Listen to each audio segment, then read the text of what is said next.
વિદ્યાર્થી મિત્રો કેમ છો બધા? બરોબર.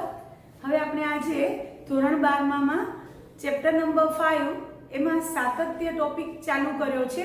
તો એ સાતત્ય ટોપિકમાં હવે થોડું એનાથી આગળ વધીએ તો નવો પોઈન્ટ આવે છે અને એ છે વિધેય. આપેલું વિધેય જે છે એ આખા એના પ્રદેશ ઉપર સતત હોય. ક્યારે? કોઈ એક વિધેય f એના આખા પ્રદેશ ઉપર સતત ક્યારે હોય? આ તો કોઈક એક બિંદુ આગળ આપણે ભણ્યા. આપણે આગલા વિડીયોમાં કોઈક એક પર્ટિક્યુલર બિંદુ આગળ સાતત્ય ચકાસ્યું કે 0 આગળ સાતત્ય ચર્ચો કે 1 આગળ સાતત્ય ચર્ચો.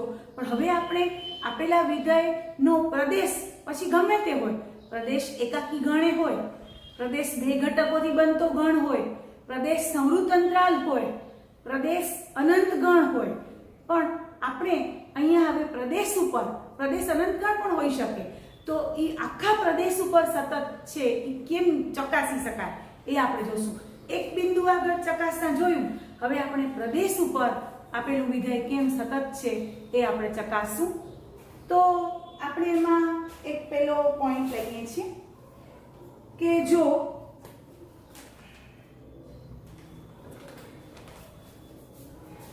પ્રદેશ ઉપર આપણે ધ્યાન આપીએ છીએ કે પહેલો ટોપિક છે કે વિધેય f નો પ્રદેશ એકાકી ગણ હોય. વિધેય f નો પ્રદેશ એકાકી ગણ હોય તથા f તેના પર વ્યાખ્યાયિત હોય તો વિધેય f એ સતત વિધેય છે તેમ કહેવાય. કોના ઉપર? તેના પ્રદેશ ઉપર. પ્રદેશ શું હતો? એકાકી ગણ હતો, એટલે કે એમાં એક જ ઘટક આવેલો હતો. તો એક ઘટક પાસે વિધેયનું આપણે સાતત્ય ચકાસવાનું. હવે ધારો કે આપણે વિધેય આપ્યું હોય, માની લો કે વિધેય f છે એનો પ્રદેશ સમૃદ્ધ અંતરાલ ab હોય. તમે ઓળખો છો સમૃદ્ધ અંતરાલ ab માં શું શું આવે? a પોતે આવે, b પોતે આવે ને વચ્ચેની બધી જ વાસ્તવિક સંખ્યાઓ આવે તથા f તેના પર વ્યાખ્યાયિત પણ વિધેય હોય, તેના પર વ્યાખ્યાયિત હોય, એટલે ક્યાંય અવ્યાખ્યાયિત હોય એવું બને નહીં. તો હવે આ વિધેયનો પ્રદેશ શું છે? સમૃદ્ધ અંતરાલ ab. તો સમૃદ્ધ અંતરાલ ab કોના દ્વારા બનેલું છે? ફરીવાર યાદ દેવડાવું. એમાં a પોતે આવેલી છે, b પોતે આવેલી છે અને વચ્ચેની બધી જ સંખ્યાઓ આવેલી છે. સંખ્યા રેખા ઉપર જરાક બતાવી દઉં છું. આ સમૃદ્ધ અંતરાલ ab આવી રીતે સંખ્યા રેખા ઉપર દર્શાવી શકાય છે. જોજો બધા. a પાસે ઘાટું ડપ્પું છે, b પાસે પણ ઘાટું ડપ્પું છે અને વચ્ચેનો બધો જ પાર્ટ આખું ઘાટું ડપ્પું ઘાટી વિસ્તાર બતાવે છે. આ સમૃદ્ધ અંતરાલ ab કહેવાય. હવે આ સમૃદ્ધ અંતરાલ ab છે એમાં આપેલું વિધેય જે છે એ સતત ક્યારે કહેવાય? હવે જોજો ધ્યાનથી. તમને સમૃદ્ધ અંતરાલ ab વિશે ખબર છે કે હંમેશા અંતરાલ કોઈ પણ લઈએ તો પહેલી સંખ્યા નાની હોય, બીજી સંખ્યા મોટી હોય. તમને ખબર છે. માની લો કે હું સમૃદ્ધ અંતરાલ 1 5 લખું તો પહેલી સંખ્યા 1 પોતે આવે, 5 પોતે આવે અને વચ્ચેની બધી વાસ્તવિક સંખ્યાઓ આવે. આને તમે આ રીતે લખી શકો છો x કે જ્યાં 1 less than or equal to x less than or equal to 5 જ્યાં x belongs to r. સમૃદ્ધ અંતરાલ 1 5 ને તમે આ રીતે લખી શકો છો. તો સમૃદ્ધ અંતરાલ ab માં કોણ આવે? a પોતે, b પોતે અને વચ્ચેની બધી વાસ્તવિક સંખ્યાઓ. a અને b એના અંત્ય બિંદુઓ કહેવાય. a અને b બંને અંત્ય બિંદુઓ કહેવાય અને વચ્ચેની બધી વાસ્તવિક સંખ્યાઓ આ બંને પોતે અને વાસ્તવિક સંખ્યાઓ બધી એ આવે છે. હવે જો a તરફ તમે કઈ બાજુથી જઈ શકશો? a તરફ આ બાજુથી તો જઈ જ નહીં શકો કારણ કે એ જ પોતે પોઈન્ટ છે, અંતિમ બિંદુ છે. એટલે a તરફ તમે જમણી બાજુથી જઈ શકશો. a તરફ તમે આ બાજુથી જઈ જ નહીં શકો. અહીંયા તો a થી તો શરૂ થાય છે એટલે આ બાજુની સંખ્યા તો એમાં આવતી જ નથી. a થી નાની સંખ્યા એમાં આવતી નથી. a થી શરૂ થાય છે એટલે a થી મોટી બધી હોય તો a થી મોટી તરફથી a તરફ તમે જઈ શકો. તો જ્યારે વિધેય f નો પ્રદેશ સમૃદ્ધ અંતરાલ ab હોય તો શું થવું જોઈએ? Limit x tends two a plus fx બરાબર f of a થવું જોઈએ.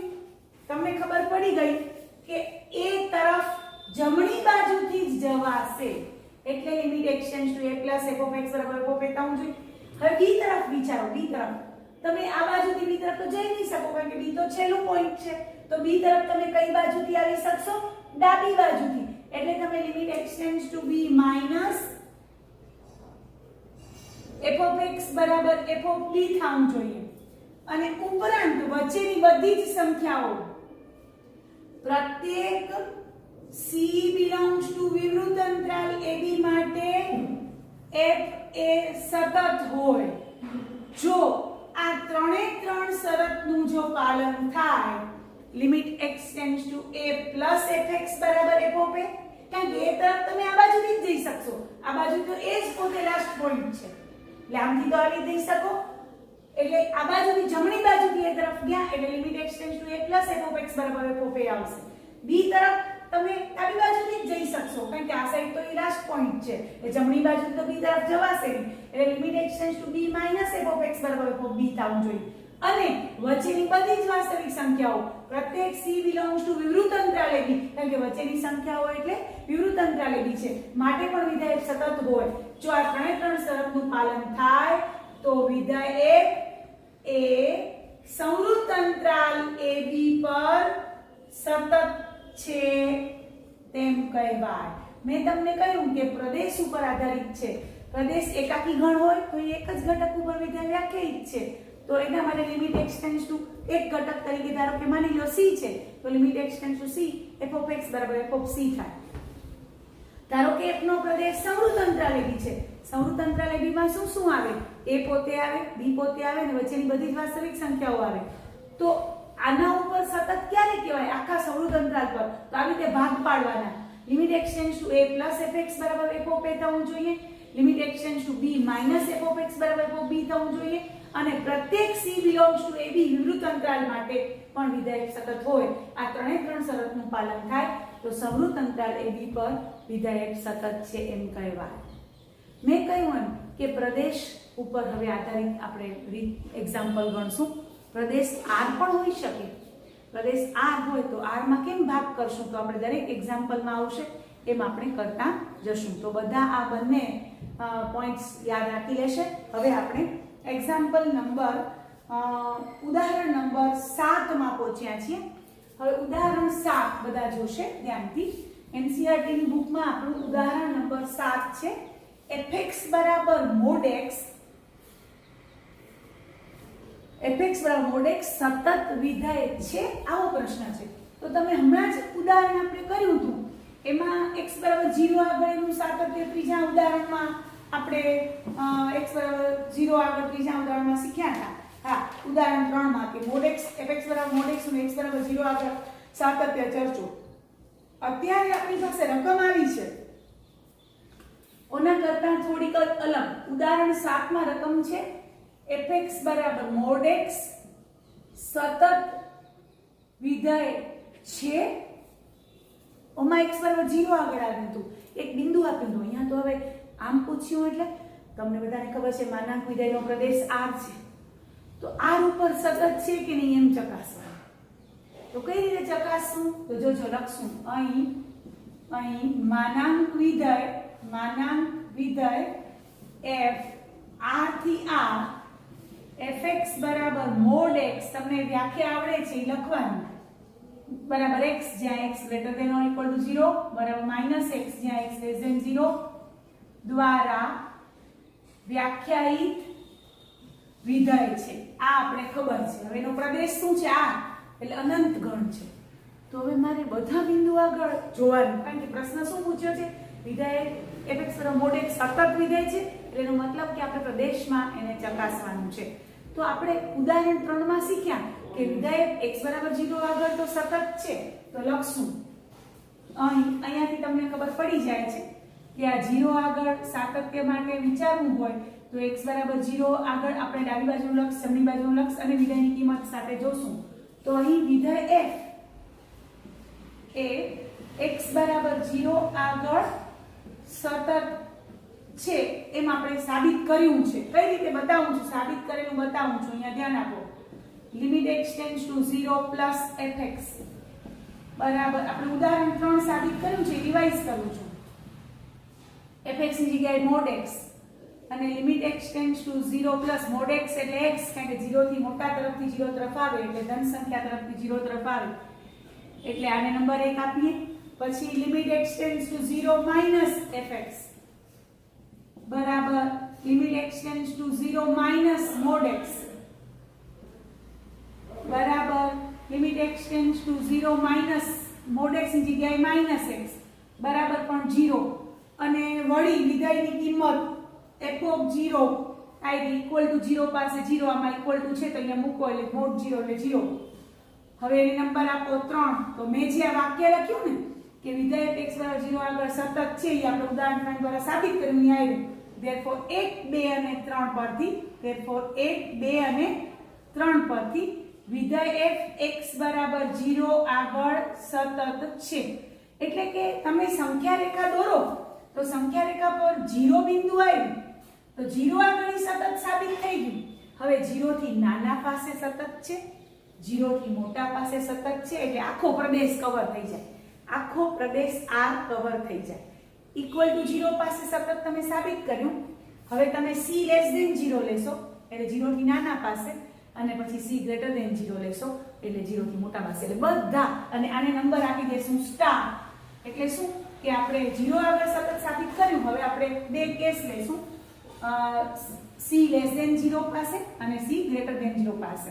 હવે જોજો ધ્યાનથી, આ 0 એક બિંદુ આગળ સતત સાબિત કર્યું, આપણે તો આખા પ્રદેશ પર સતત બતાવવાનું છે કે નહીં ચકાસવાનું છે. તો તમને ખબર પડી ગઈ કે વિચારી કે જો c લેસ ધેન 0 હોય એટલે કે જો વાસ્તવિક સંખ્યા જ્યાં c બિલોંગ્સ ટુ R વાસ્તવિક સંખ્યા ખરી પણ લેસ ધેન 0 હોય. હવે તમને ખબર છે c લેસ ધેન 0 હોય તો આનું તમને ખબર છે કે f ઓફ c બરાબર શું થાય? therefore f ઓફ c બરાબર શું થાય? Minus c. આનું જે આપ્યું છે x લેસ ધેન 0 તો f ઓફ x બરાબર માઈનસ x, તો c લેસ ધેન 0 તો f ઓફ c બરાબર માઈનસ c થાય. નંબર 1 આપી દઈએ. વળી લક્ષ પણ ગોતીએ. Limit x tends to c fx બરાબર limit x tends to c fx એટલે માઈનસ x મુકાશે કારણ કે c કેવો છે? લેસ ધેન 0 એટલે fx બરાબર માઈનસ x મૂકવાનો અને પછી c x ની જગ્યાએ c મૂકી દો એટલે માઈનસ c આવી જશે. x ની જગ્યાએ c મૂકી દો એને નંબર આપી દો 2. તો જોઈ લો 1 અને 2 પરથી therefore 1 અને 2 પરથી તમે શું કહી શકો કે પ્રત્યેક ઋણ વાસ્તવિક સંખ્યા માટે f માટે આપણે શું મળ્યું? વિધેય f x બરાબર c આગળ સતત છે કારણ કે 1 અને 2 પરથી આ બંને સમાન આવ્યા. આપણે ખબર છે વિધેય 1 ની કિંમત f ઓફ c બરાબર માઈનસ c આવી કારણ કે c ઋણ છે અને વિધેયના લક્ષની કિંમત પણ માઈનસ c આવી. therefore 1 અને 2 પરથી તમે કહી શકો કે પ્રત્યેક ઋણ વાસ્તવિક સંખ્યા માટે વિધેય f x બરાબર c આગળ સતત છે. આ બંને સમાન આવ્યા એટલે ક્યારે આવ્યા? બંને સમાન આવ્યા એટલે આપણે કહી શક્યા. એવી જ રીતે કેસ આપણે 2 લઈએ. કેસ 2 માં આપણે શું લેશું? c ગ્રેટર ધેન 0 લેશું. તો c ગ્રેટર ધેન 0 લઈએ જ્યાં c બિલોંગ્સ ટુ R તો f ઓફ c બરાબર શું થશે? x ગ્રેટર ધેન 0 માટે ઇક્વલ ટુ c થશે. એને નંબર 1 આપશું અને પછી limit x tends to c f of x બરાબર limit x tends to c f of x ની જગ્યાએ પ્લસ x મૂકશું આવ્યું જ્યારે x ગ્રેટર ધેન 0 હોય ત્યારે અને પછી અહીંયા આવશે c. તો આપણે શું કહી શકશું? therefore 1 અને 2 પરથી આપણે શું કહી શકશું?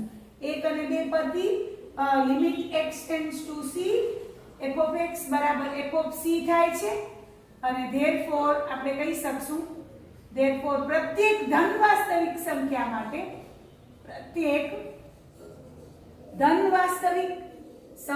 માટે વિધેય f x બરાબર c આગળ સતત મળે છે. c આગળ સતત છે. હવે તમે જે ઋણ વાસ્તવિક સંખ્યા હતો એને 2 સ્ટાર નંબર આપજો અને આને 3 સ્ટાર નંબર આપજો. તો આગળ આપણે 0 આગળ જે સાબિત કર્યું હતું એને સ્ટાર આપ્યું હતું. therefore આપણે કહી શકીએ કે આખી સંખ્યા રેખા આખો પ્રદેશ આવી ગયો, કવર થઈ ગયો.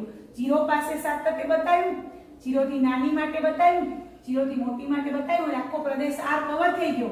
therefore સ્ટાર 2 સ્ટાર અને 3 સ્ટાર પરથી કહી શકાય કે વિધેય f એ સતત છે. કાઈ લખવાની જરૂર નથી, R પર સતત છે. તમે લખો તો લખી શકો વિધેય R પર સતત છે, કારણ કે એનો પ્રદેશ શું છે? બધાને ખબર છે વિધેય નો પ્રદેશ છે R, જે અનંત ઘન છે. તો આ રીતે આપણે ખાલી સતત કહ્યું ને કોઈ એક બિંદુ આગળ નહીં, પણ આપણું વિધેય તો એ પ્રદેશ જોવાનો એનો, અને એનો પ્રદેશ ગમે તે હોઈ શકે. મેં કહ્યું એકાકી ગણ હોય, બે ઘટકો વાળો ગણ હોય, પછી સમૃદ્ધ અંતરાલ હોય, વિવૃત અંતરાલ હોય, જે પ્રદેશ આપ્યો અહીંયા અનંત ગણ R પ્રદેશ છે. તો આપણે R પર સતત જોવાનું. R ઉપર સતત માટે 0 પાસે પહેલા સાતત્ય બતાવ્યું, પછી 0 થી નાની માટે બતાવ્યું, પછી 0 થી મોટી માટે બતાવ્યું. તો આમ આપણે કહી શકીએ કે વિધેય બરાબર mod x fx બરાબર mod x એ R પર સતત વિધેય છે. તો આ રીતે આપણે ઉદાહરણ નંબર 7 કર્યું. હવે આપણે ઉદાહરણ નંબર 8 કરીએ છીએ. તો ઉદાહરણ 8 માં કેવું વિધેય આપ્યું છે એ આપણે જોઈએ. ઉદાહરણ 8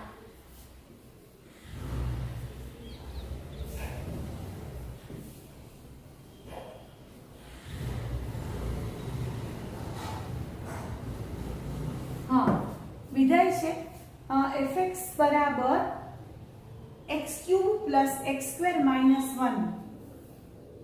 ઉદાહરણ 8 આપ્યું છે વિધેય fx બરાબર x³ + x² - 1, જે બહુપદી વિધેય છે.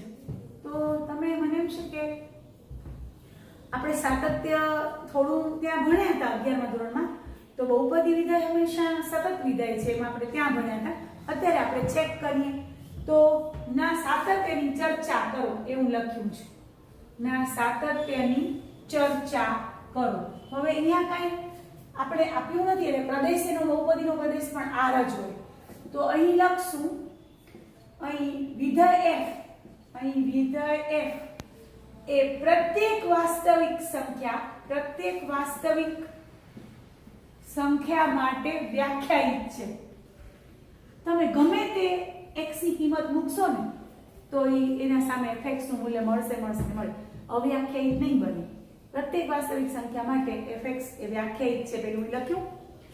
હવે તમને ખબર છે કે આનો પ્રદેશ તો R હોય, કારણ કે બહુપદી વિધેય છે. એટલે તો ધારો કે આપણે કોઈક c belongs to R માટે f of c બરાબર, તો f of c મૂકો અહીંયા, એટલે c³ + c² - 1 નંબર 1 થાય.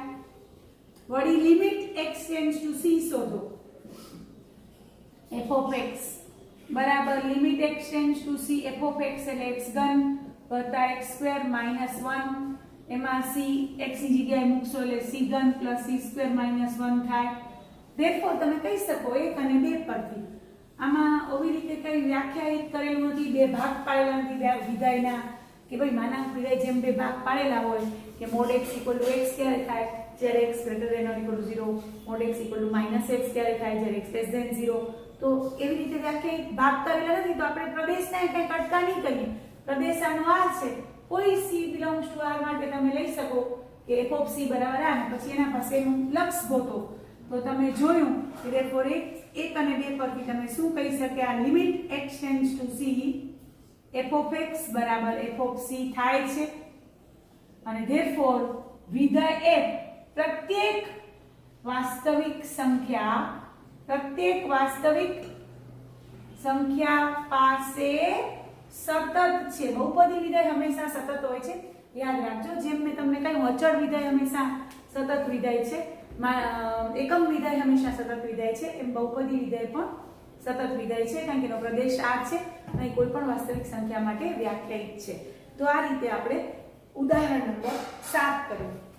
હવે આપણે પહોંચ્યા છીએ ઉદાહરણ નંબર 7 ની ઉદાહરણ 8 કર્યું. હવે ઉદાહરણ નંબર 9 માં આપણે પહોંચ્યા. ઉદાહરણ નંબર 9 છે અને એ છે વ્યસ્ત વિધેય. વ્યસ્ત વિધેય કોને કહેવાય? કોઈ સંખ્યા x છે તેનો વ્યસ્ત 1/x કહેવાય. તો એમાં x 0 ન થવું જોઈએ. એટલે શૂન્યેતર x માટે f(x) બરાબર 1/x એ હંમેશા કેવું વિધેય છે? સતત વિધેય છે. એ આપણે સાબિત કરીએ છીએ.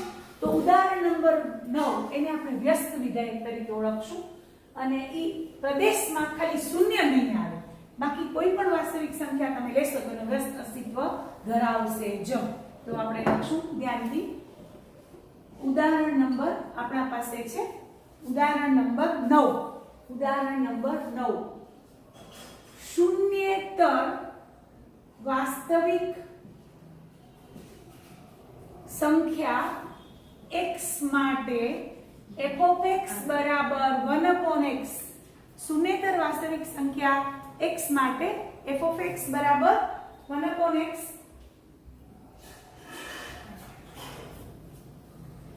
શૂન્યેતર વાસ્તવિક સંખ્યા x માટે f(x) બરાબર 1/x આપેલું છે. તો વિધેય f એ સતત છે તેમ સાબિત કરો જ્યાં x is not equal to 0. તો સૌથી પહેલા આપણે ખબર છે કે c નોન ઝીરો હોય તેવી વાસ્તવિક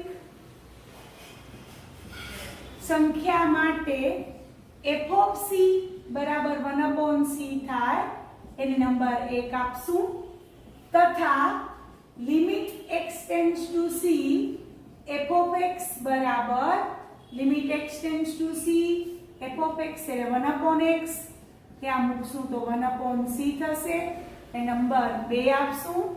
therefore 1 અને 2 પરથી આપણે કહી શકશું કે પ્રત્યેક શૂન્યેતર